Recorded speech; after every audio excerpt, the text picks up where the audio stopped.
Welcome to the Deep Dive. We're plunging into some really fascinating ideas today, pulling out the essential knowledge and making it relevant for you. Today, we're looking at something ancient, but honestly, incredibly relevant. Training your mind for peace and purpose, especially when the world feels, well, chaotic. Our main source is Shetty's Think Like a Monk.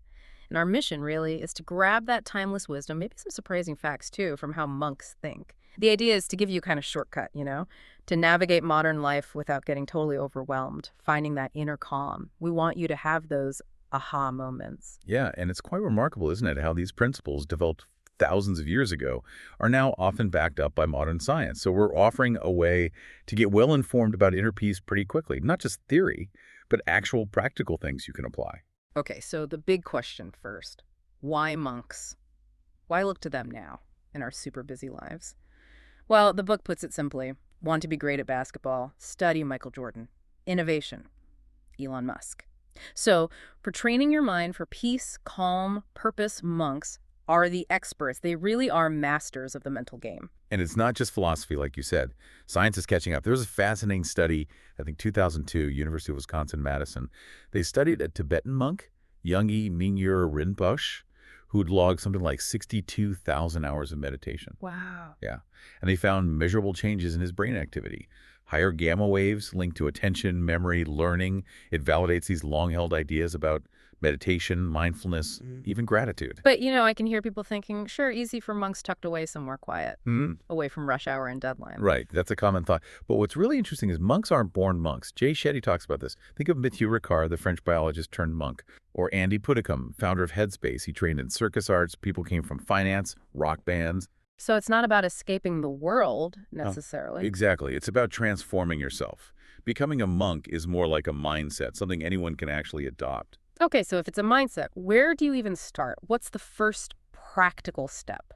Well, Shetty shares this great story from his first day, basically, in monk school. He asked a young monk, maybe 10 years old, what they teach the really little kids, like 5-year-olds, on day one. And what did he say? The kid said, the first thing we teach them is how to breathe. Just breathing. Yeah. And his reason was profound. He said, because the only thing that stays with you from the moment you're born until the moment you die is your breath. That really hits home. It's always there. So simple, but foundational. Exactly. It underscores how practical their wisdom is. Yeah. It starts with something you always have access to. Okay, that's a crucial starting point. Let's unpack another big piece. This idea of letting go. There's this powerful metaphor from Garanga Das, one of Shetty's teachers. He said, our identity is like a mirror covered with dust. And clearing that dust, well, it might not be pleasant, he said. But only when it's gone can you actually see your true reflection. They call it Seto Darpatnam Marjanam. And that dust, it's so important to understand what that actually is. It's all the stuff that obscures who we really are. Like what? External influences, what society expects. Internal obstacles, like our own limiting beliefs. Fears, the stuff that holds us back. Monks often practice by removing distractions, maybe certain possessions, freedoms, to really focus on what's significant. It helps clear the view. We don't necessarily need to give up everything, though. No, not at all. It's more about understanding what genuinely distracts you from your core self. That's the key. That makes sense. And Shetty talks about using guiding values to help with this, like having an ethical GPS. Things like freedom, compassion, honesty. Principles that guide your choices. And often these come from our upbringing, our experiences. It's worth asking yourself, where did my values come from? Do they still fit who I am now? Yeah, do they really resonate? And this leads to a kind of self-audit you can do. Look at your time, your money. Are those daily choices actually lining up with what you say you value? Like scrolling social media for 15 minutes versus meditating for 15 minutes. Exactly. Or how much you spend on fleeting entertainment versus maybe investing in your own growth or understanding. Yeah, It pushes you to reflect critically. I see. So it involves consciously choosing what influences you let in. Filtering out those OEOs, Shetty mentions opinions, expectations, obligations that don't serve your true self. Yeah, cutting through the noise, essentially. Right. Choosing higher values like gratitude or fearlessness over lower ones like anxiety or comparison, which the Bhagavad Gita discusses. Okay, so once we start clearing that dust, we run into another big one, negativity. Internal stuff, external stuff. The book mentions these cancers of the mind identified in the ashram, comparing, complaining, and criticizing. Oh, Yeah, Shetty talks about an exercise where he had to list 10 good things about someone every time he criticized them. that sounds intense. It was. But he said he realized everyone was more good than bad, and it shifted how he saw his own weaknesses, too. And it's fascinating how easily we absorb negativity from others, sometimes without even realizing it. There's classic research, like Solomon Asch's experiments in the 1950s on conformity. Ah, the one with the lines? That's the one. About 75% of people gave an obviously wrong answer just because the group did. It shows how powerful that groupthink pressure is, how easily we can be swayed by external negativity. The book even lists types of negative people, complainers, critics, controllers, etc. Not to label people harshly, but just to recognize the patterns. Right, recognizing it in others, and maybe in ourselves too, lets us manage those interactions better, protect our own energy. Yeah. There's a great ashram metaphor, viewing the place as a hospital where everyone has different sicknesses. The Yeah. senior monks would say, don't judge someone with a different disease. It encourages being an objective observer, Yeah. stepping back emotionally instead of getting tangled in the drama, finding understanding, not just reacting. That takes practice for sure. But there's concrete advice, right? Like, try a week without complaining, comparing, or criticizing. Mm-hmm.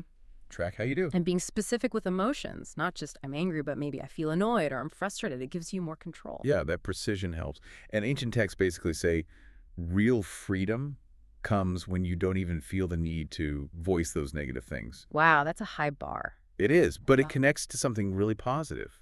Mudita, or sympathetic joy. Sympathetic joy. Yeah, taking pleasure in others' successes. If your joy only comes from your wins, it's limited. But if you can genuinely feel happy for your friends, family, maybe 10, 20, 50 people, Yeah. you get to experience 50 times the happiness. That's a powerful reframe, expanding your own happiness by celebrating others. Exactly. Okay, moving from negativity. Let's tackle fear. It's such a primal thing. The book references Gavin de Becker, who calls fear a brilliant internal guardian. It's not inherently bad. Right, it has a purpose. Like that Biosphere 2 story, where the trees grown inside without wind were weak and brittle. Ah, yeah, I remember that. Stress and challenges like wind for the trees, they actually make us stronger. Fear can be like that wind if we learn how to use it. A really striking example is Alex Honnold, the climber who free-soloed El Capitan. Terrifying just thinking about it. Right, but he doesn't just suppress the fear. He practices the moves relentlessly, expanding his comfort zone until the climb itself isn't terrifying anymore. He makes the fear productive. So he channels it. He channels it. And a lot of fear, monks would say, comes from attachment, wanting to own things, control outcomes, clinging to stuff that's inherently temporary. Detachment is the antidote. So for us, how do we apply that? The book distinguishes useful fears from hurtful ones. Yeah, useful fear, like my bad diet might lead to health problems. That motivates change you can make. Okay. Hurtful fear, I'm terrified my parents will die. You can't change that ultimate outcome, but you can reframe it into a useful reminder. This fear reminds me to spend precious time with them now. Ah, so you shift the focus to what you can control. Your Okay. actions, your attention. Exactly. Controlling your mind, as Hunter Davis said. Rather than trying fruitlessly to control everything outside you, that's detachment. And when that fear hits physically, like stage fright or social anxiety. The breath. Always back to the breath. Yeah. It's the simplest, most powerful tool. Slowing down your breathing, like that 1, 2, 3, 4 inhale, exhale pattern, can literally short-circuit the panic response. It grounds you, like the child monk said. It's your constant anchor. Okay, so we've talked letting go, clearing the dust, handling negativity, befriending fear. Now, let's talk about actively growing your inner world, intentional living. There's a line from the Rig Veda: when there is harmony between the mind, heart, and resolution, then nothing is impossible. It pushes you to look beyond just external success, doesn't it? It really does. Yeah. And Bhaktivinoda Thakur's 4 motivations are key here. We've touched on fear not sustainable. Then there's desire. Desire, like wanting money, fame. Exactly. The book calls it Maya, illusion. Chasing external things, thinking they'll bring happiness. Remember what Jim Carrey said? Something about wishing everyone could be rich and famous. Yeah. So they can see that it's not the answer. Because the search isn't really for the thing, it's for the feeling we believe the thing will provide. So what are the other motivations? Duty and love. Much more sustainable, more fulfilling paths. So how do we find our real motivation, not just the surface desire? The monk approach is to dig deep. Ask why. Repeatedly. If you want that round-the-world sailing trip, ask why. Maybe it leads to freedom. Why freedom? Maybe adventure. Keep going until you hit the core intention. Find the deepest why behind the want. I like that. It stops you chasing illusions. Yeah. And practically, try adding to-bes to your to-do. To bees. Yeah. Goal, financial freedom, to-do, invest, save, etc. But also to be disciplined, focused, patient, resilient. Ah, so you focus on the qualities needed, not just the actions. Exactly. It makes you more resilient. If one task fails, it's just a detour. You, the to-be person, can find another route. That reframes failure completely. Okay, let's talk routine. Location has energy, time has memory. What does that mean? It means consistency builds power. A regular daily routine creates peace, tranquility. Shetty talks about the ashram mornings simple, structured. They felt like a mental shower, cleansing the previous day's challenges. Giving space for transformation. Right. But our modern lives often fight against this, don't they? How so? The constant push for productivity, sacrificing sleep. Maria Popova called chronic lack of sleep a profound failure of self-respect. And think about phones first thing in the morning. Guilty. Yeah, many of us are. Nearly a quarter check within 1 minute of waking is like inviting, as Shetty puts it, 100 chatty strangers into your bedroom. Instant stress. Okay, so what's the alternative? A monk-inspired morning? He suggests a TIME routine. Thankfulness, insight, maybe journaling or reading, meditation, exercise, simple pillars. And waking up earlier helps. Yes. But the trick, he says, is going to bed earlier. That's his infallible trick for making the early rise stick. Take control from the start. And what about routine becoming? Well, routine. Boring. That's where same old, same new comes in. Yeah. Remember the fire extinguisher example? People walk past it every day but don't see it? Autopilot. Or Shetty finding a new stone on his walk after years. Exactly. We don't have a retention problem. We have an attention problem. So the practice is to actively look for something new in the familiar. It keeps you present. That attention issue also relates to multitasking, right? Definitely. Research shows most of us are terrible multitaskers. We're actually serial tasking. Rapidly switching focus, which erodes concentration, leads to those dopamine hangovers. So single tasking is better. Much better. Immersive focus. Whether it's work, a hobby, meditation, that's where real productivity and well-being happen. Which raises a question about those quick meditation apps. 5 minutes here, 5 minutes there. Yeah, Shetty has thoughts on that. He says 5 minutes isn't bad, but it's often not enough to really break through the mental noise. He found it took him 15 minutes just to settle his body, then another 15 for the mind chatter to quiet down. So deeper practice is needed for real change. Often, yes. But he also says any process can work if you do it immersively. If you lose track of time, feel totally engaged. That's the key. Okay, so how do we train the mind for that kind of focus, that intentionality? The charioteer's dilemma? Right, that's a great metaphor from the Upanishads. Body, chariots, senses wild horses, mind, reins, intellect, charioteer. And if the charioteer intellect isn't trained? The horse's senses run wild. The mind, reins, just follows along. That's the monkey mind. Shetty describes swinging randomly from thought to thought, something like 70,000 thoughts a day, barely present. So we need to train the charioteer. Exactly. Distinguish the impulsive child mind from the self-controlled monk mind. As the Dhammapada says, the wise shape their minds. Remember that study where monks felt physical pain from heat, but no emotional pain? That's trained detachment. Incredible control. How do we start building that control? Remove triggers. Yeah, that's practical. Unwanted sensory triggers, maybe certain apps, notifications, even objects.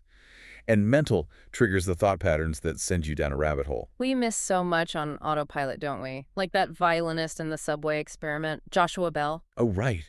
World-class musician playing incredible music, and hardly anyone noticed because they were just rushing past in default mode. It shows how much we need to work on awareness and negative self-talk. Crucial to reframe that. Instead of, I'm not good enough, focus on, I'm learning, I'm progressing, turn, I can't do this, into, okay, how can I do this? What steps can I take? Positive direction. Slowing down helps too. Writing thoughts down, maybe. Definitely. Or even speaking them into your phone and listening back gives you objectivity. Yeah. Repeating mantras like, make my mind my friend. It cultivates a better internal environment. And asking questions about right now keeps you present, away from regret or worry. That's where detachment comes in again. Not apathy, but gaining control over the mind's reactions. Like that Zen story, seeing the palace as just a hotel, recognizing impermanence, not letting externals dictate your inner state. Like Marie Kondo for the mind, almost. Decluttering attachments. Yeah, that's a good way to put it. And austerities are like advanced training for this. Austerities, like fasting or silence. Exactly. Shetty calls it detachment boot camp. He did a 30-day silent retreat, and his mind went absolutely crazy at first. He had to face the monkey mind. So it builds mental muscle. It reminds you that you can handle more than you think, and that ultimately your mind creates your experience of happiness or misery, regardless of the outside world. Okay, so we've covered letting go, growing intentionally, which leads to the final stage, giving back. Starting with gratitude, Dr. Doraiswamy called it the world's most powerful drug. Studies show grateful people are literally healthier. It's fundamental in monk practice.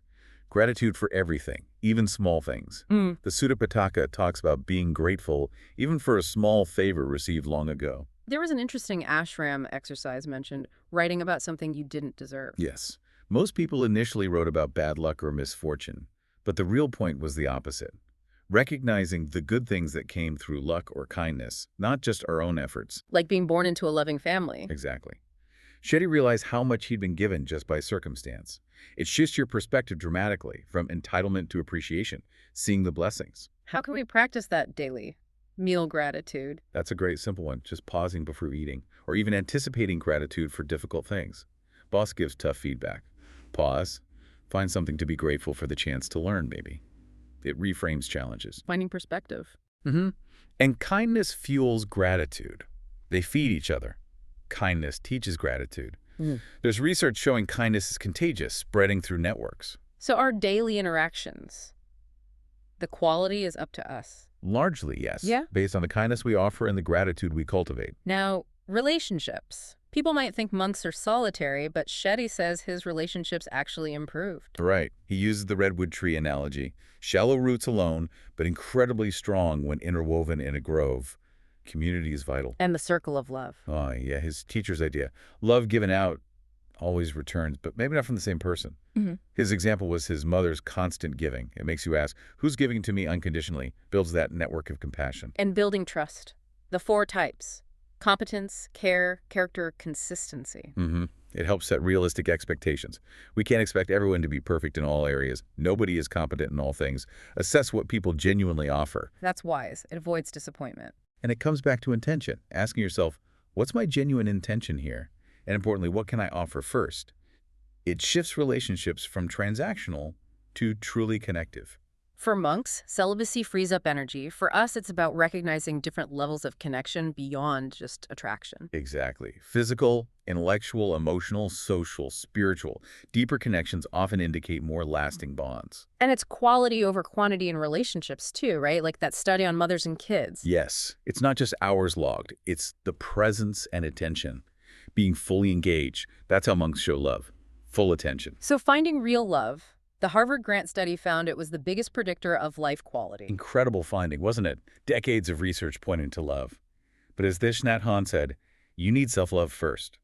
Understand and have compassion for yourself before you can truly offer it to another. Like Shetty's own journey before meeting his wife. Right. And breaking old patterns is key. If you keep repeating relationship mistakes, you need to unpack that emotional baggage, as Ayanna Van Zandt puts it. Heal the wounds so you don't keep bleeding on new people. Coming to relationships ready to give. Ready to give, not just take. And keeping love alive. It's about creating new memories together, continuing to learn and grow. Finding new in the old, like a special dinner at home, or discovering something new on a familiar walk. Yes, or even better, serve together. Volunteering, supporting a cause. It bonds you through a shared higher purpose. Which leads perfectly to the final point, a life of service. That quote, plant trees under whose shade you do not plan to sit. Powerful. So powerful. Garanga Das told that to Shetty. And Shetty's experience of being dropped in a village with nothing, realizing everyone can give something, even if it's just effort or kindness. Service is the highest purpose. It truly is. And paradoxically, selflessness heals the self, as one Benedictine monk put it. It connects us to something larger, like how nature inherently serves. The Sanskrit word is seva, right?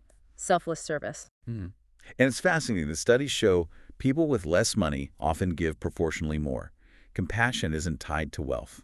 So how do we serve in our busy lives? You serve within your dharma, your skills, your context. Musician, surf with music. Coder. Serve with code. It's the spirit of the work. Look for small ways to turn daily actions into service. And choosing where to serve. Follow the pain in your heart. Yes, Joanna Macy's idea. Let your own experiences guide you.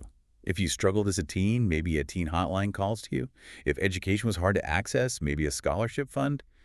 Your pain can become your purpose in serving others. It brings everything full circle. Yeah. Letting go, growing, and then giving back.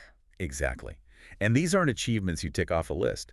They're ongoing practices, daily choices. Shaping our reality moment by moment. And maybe the biggest takeaway, the final thought, is accepting that life won't always go your way. It just won't. Right. So the challenge is to go your way, your chosen path, and take life with you. Use this monk mindset to respond, to adapt, to stay committed, rather than being thrown off course by every wave. That's incredibly empowering. It puts the locus of control back inside. So the question for you to ponder is, what small intentional choice can you make today, right now, to start going your way, even when life pulls you somewhere else?